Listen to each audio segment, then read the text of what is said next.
You don't have good enough signal out here. I know. I was. So now we'll take it off. Gotta keep the power going. We'll wipe it. Look at all that crap coming I off. don't know how you find your camera. What are you, just pulling the steel off and that? Taking a layer off. Black is? The black is the layer of steel. We're taking it off. Ever get a Damascus pattern that you just didn't like? No. Not yet? No Not such yet. thing. Yeah, how can you not Not like yet. any pattern?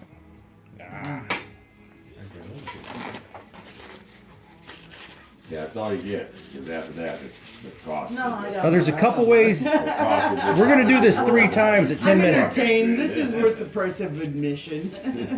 But on the last time that we do this, we're not gonna wipe it. We're gonna let the black soak into the steel. And then we're gonna take some fine 1000 grit sandpaper, because I'm sure we have some. Yeah. Get looking on it. We haven't really got a look at this thing yet. Oh yeah, very nice. That's the black. You'll leave the black on, and then when you hit it with some 1000 grit sandpaper, you're just gonna take off the higher levels, which is gonna be the nickel. And then it will pop, and you'll get the beautiful Damascus that you see that's for sale. Oh, that was a perfect light.